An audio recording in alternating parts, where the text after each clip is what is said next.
Waktu menunjukkan pukul 10 pagi ketika Gali tiba di kantor. Pagi ini ia agak terlambat, karena harus membicarakan banyak hal dengan Riana. Rupanya hari ini kantor sedang kedatangan sang bos besar setelah libur beberapa minggu. Alfian sedang jenuh di rumah. Ia ada di ruangannya dengan ditemani Aileen. Gali menceritakan kejadian semalam. Tentang mamanya yang membeli rumah sewa Riana dan meminta sang pemilik rumah mengusir. Bukan hanya Alfian, Aileen pun merasa geram mendengar ucapan Gali. "Jadi kamu sudah bicara dengan Tante Indah?" tanya Alfian. Gali menggelengkan kepala. "Kenapa?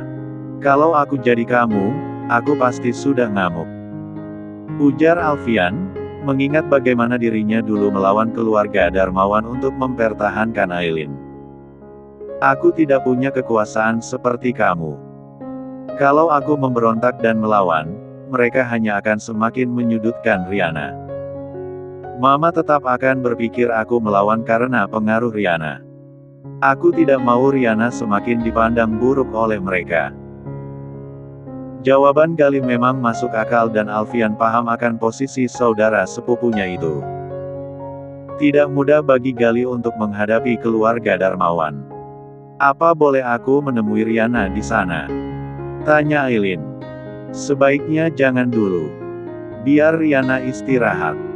Dia butuh sendiri dulu untuk sementara." Alam mulai diselimuti kegelapan saat Gali tiba di apartemennya. Di tangannya ada seikat bunga mawar merah dan juga beberapa makanan yang tadi ia beli dalam perjalanan pulang, sebagai persembahan untuk Riana. Ketika tiba di depan pintu, ia menekan beberapa angka pada panet yang membuat pintu terbuka. Gali celingukan mencari sang kekasih. Namun, tidak terlihat Riana di ruangan itu. Mungkin masih di kamar. Gali melepas sepatu dan meletakkan di antara jejeran koleksi sepatu mahal miliknya. Lantas berjalan menuju kamar dengan membawa seikat bunga dan beberapa makanan kesukaan Riana. "Sayang, kamu di dalam," panggil Gali sambil mengetuk pintu. Senyap. Tak ada sahutan dari dalam. Mungkin Riana sedang tidur. Begitu pikir Gali. Namun, setelah mengetuk beberapa kali, Gali tak kunjung menerima sahutan. Hal yang membuatnya memutar gagang pintu dan melongokkan kepala ke dalam. Riana.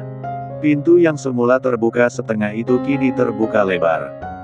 Gali memasuki kamar dan tak menemukan Riana di dalam sana. "Kamu di mana, Riana?" Gali mulai panik. Ia mencari Riana kemana-mana. Dapur, balkon, dan kamar sebelah pun tidak ada tanda keberadaan wanita itu. Baru saja Gali meraih ponsel untuk menghubungi Riana. Namun, perhatiannya sudah tercuri oleh secarik kertas putih yang terselip di bawah bingkai foto di meja. Gali benar-benar berharap ini bukan tanda perpisahan yang ditinggalkan Riana. Namun, pada kenyataannya tulisan tangan Riana yang mengisi kertas putih tersebut menciptakan sesak di dada. "Hai, Gali. Aku pamit. Terima kasih untuk semua yang kamu berikan kepadaku selama ini. Terima kasih sudah menutup mata untuk kesalahan masa laluku di mana tidak seorang pun bisa menerima. Terima kasih untuk hatimu yang begitu bersih menerima semua kekuranganku.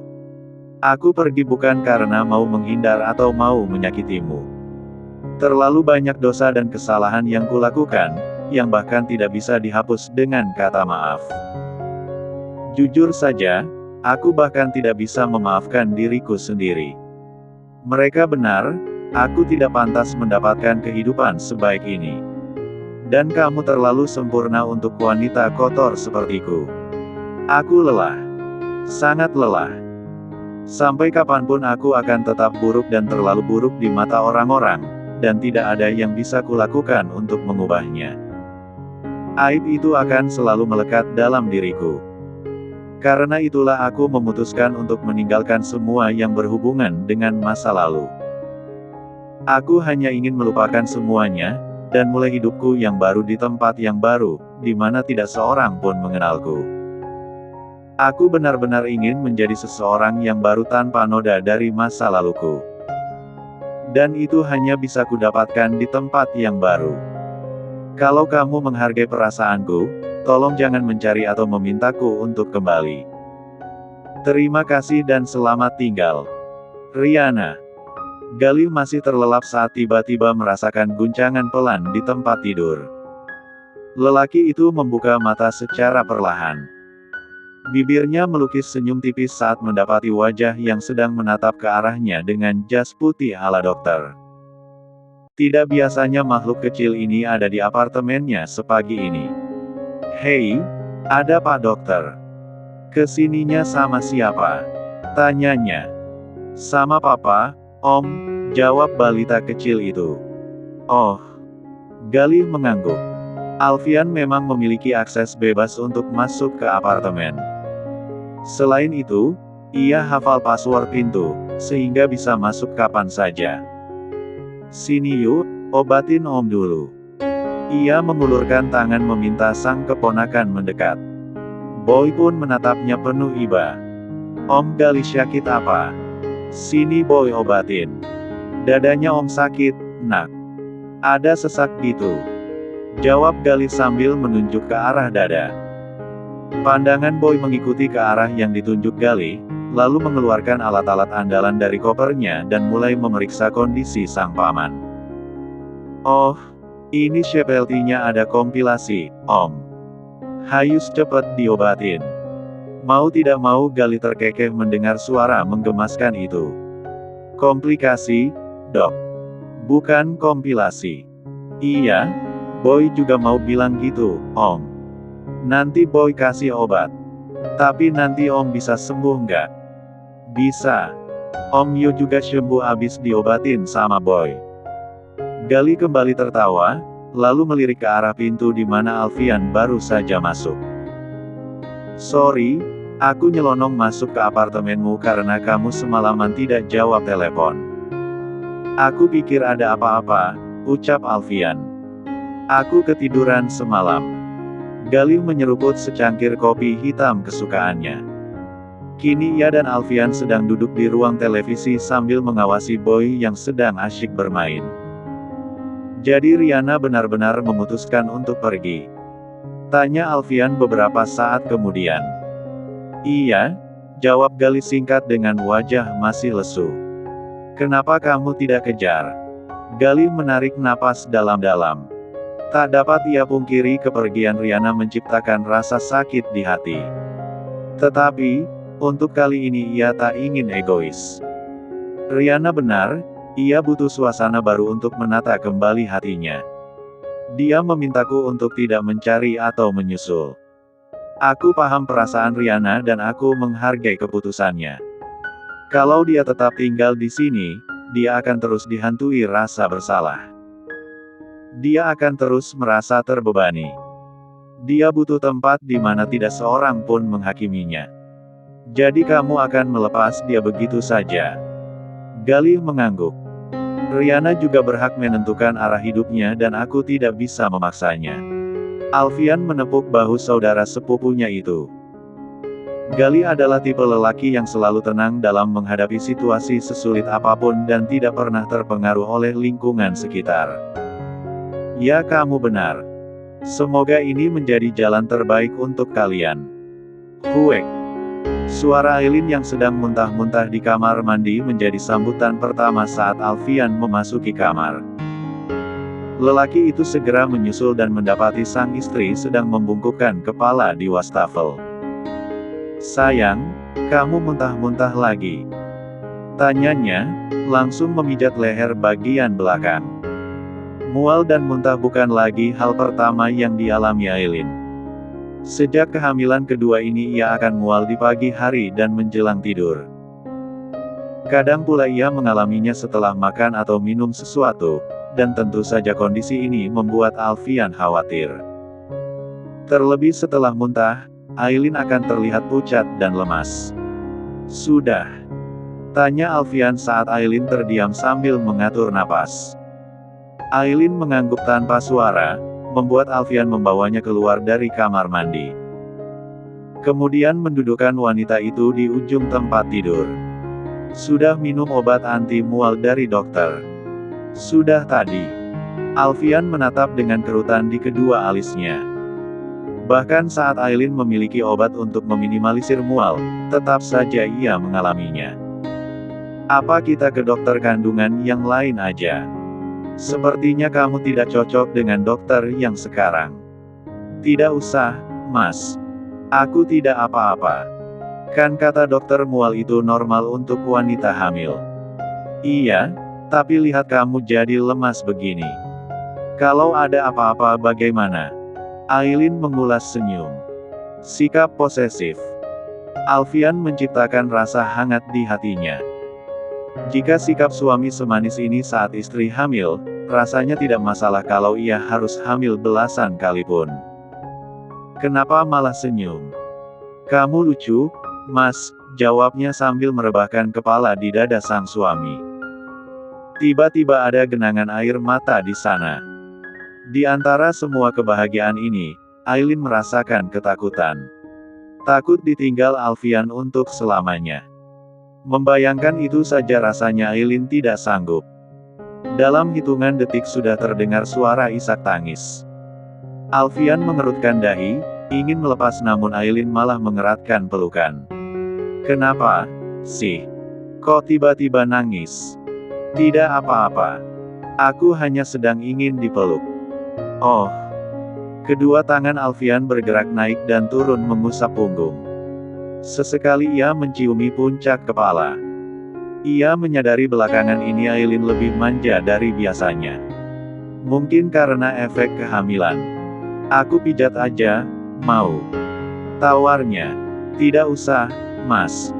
Kamu pasti capek juga. Sudah, tidak apa-apa. Sini cepat. Apa saat hamil boy kamu juga mengalami ini terus? Hanya kadang-kadang. Tidak separah sekarang, sih. Pasti berat menjalani kehamilan seorang diri. Raut wajah Alfian tiba-tiba murung. Rasa bersalah selalu saja hadir jika teringat masa-masa sulit yang dialami Aileen mulai dari saat mengandung boy. Tidak juga sih. Aku mualnya tidak sesering sekarang. Jadi dulu kalau mual begini kamu ngapain? Nggak ngapa-ngapain. Paling cuma baring sambil makan permen asem. Terus tidur. Alfian membayangkan masa-masa itu. Ia berjanji dalam hati akan memberi Aileen segalanya, yang tidak ia dapatkan saat kehamilan pertama. Kalau sekarang kamu maunya apa?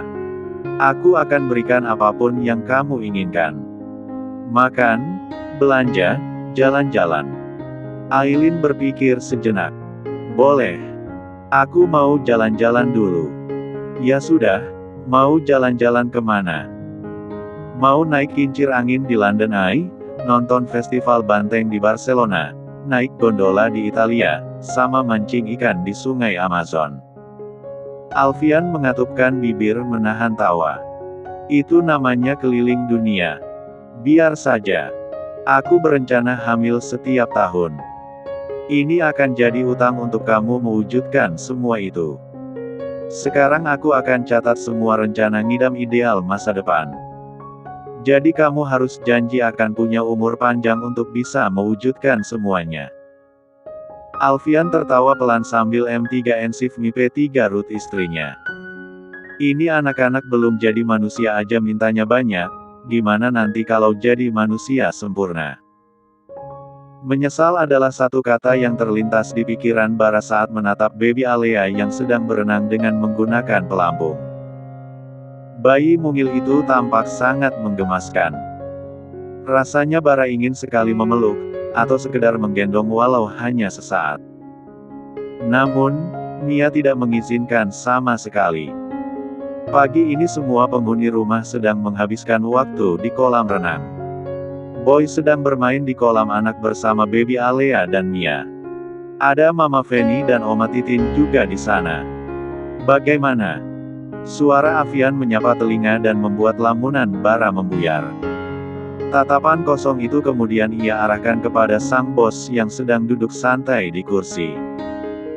Bagaimana apanya? Tanyanya agak bingung.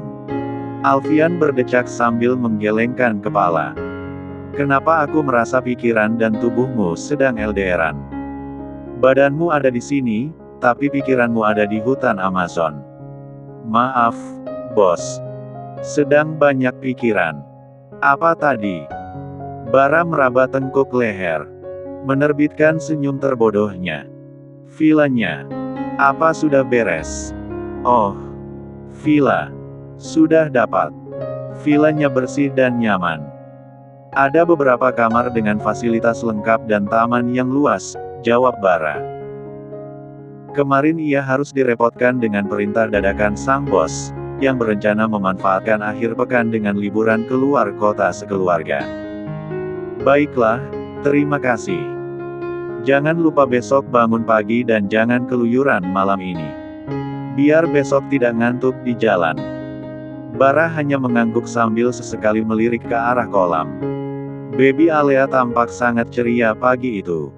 Tangan kecilnya memukul-mukul permukaan air, tawanya menyatu bersama si kecil boy. Tiba-tiba Bara merasa sesak.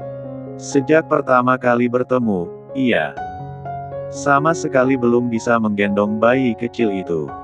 Ia hanya dapat memandangi Alea dari jauh. Kenapa?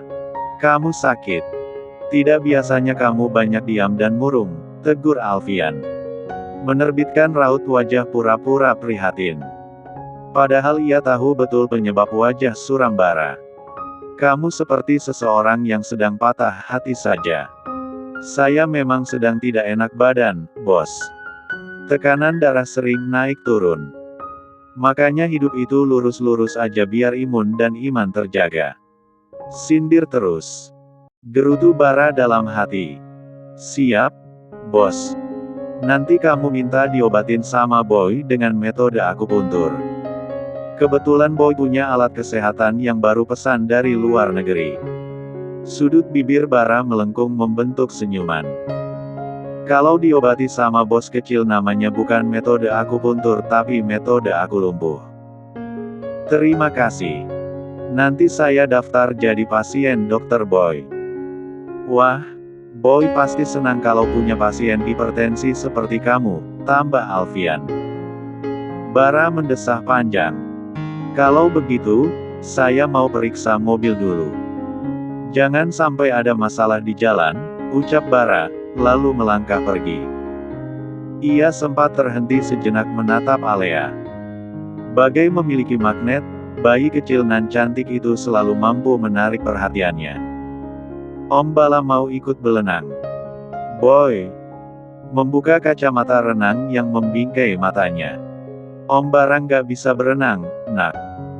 Boy punya pelampung bebek. Om Bala boleh pinjam. Terima kasih. Lain kali aja ya. Ia tersenyum. Apa kata dunia jika si playboy Bara berenang dengan menggunakan pelampung bebek? Suara bel membuyarkan lamunan Bara. Lelaki itu sedang menikmati kesendirian di apartemennya. Jika biasanya ia akan menghabiskan malam bersama wanita cantik di sebuah klub malam, kali ini berbeda. Ia merasa malas menginjakkan kaki ke tempat itu.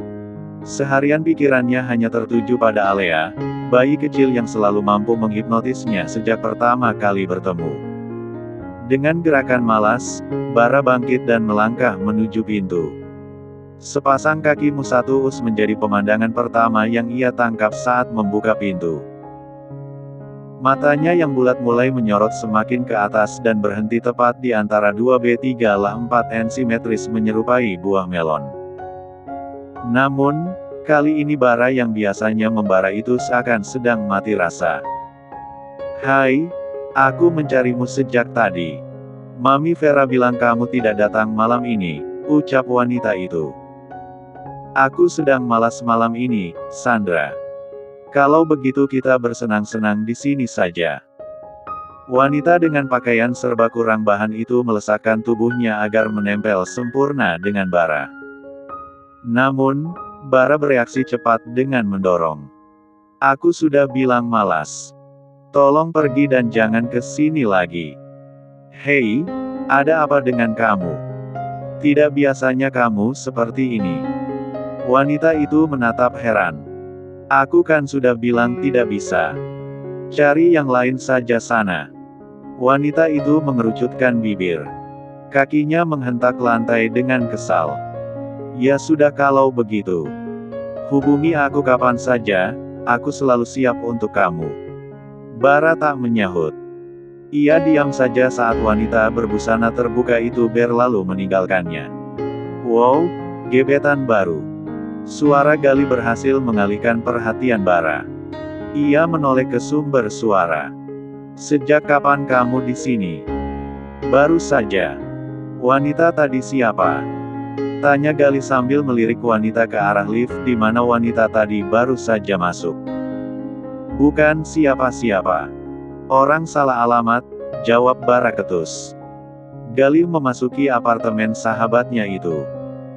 Beberapa botol minuman memabukkan yang ada di atas meja berhasil mencuri perhatiannya.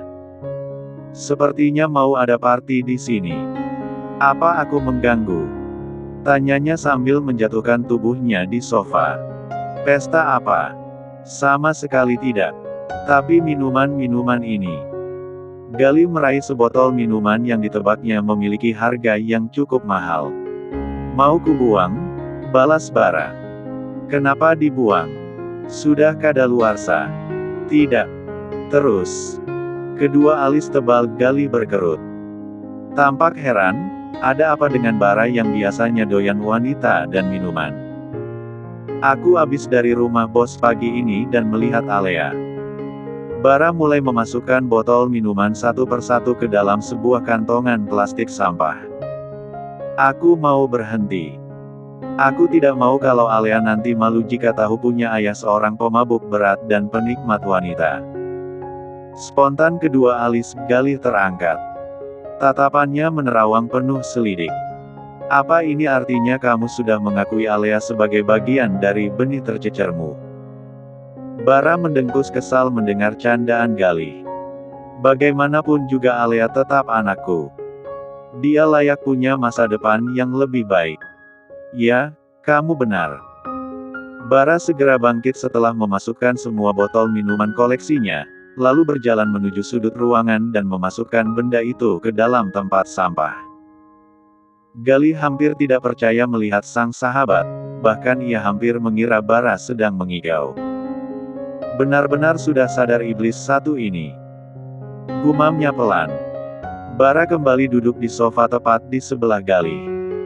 Ia duduk bersandar dengan tatapan nanar. Gali hanya menatapnya iba. Bara yang dulunya bad boy kini tampak seperti sad boy. Sangat menyedihkan.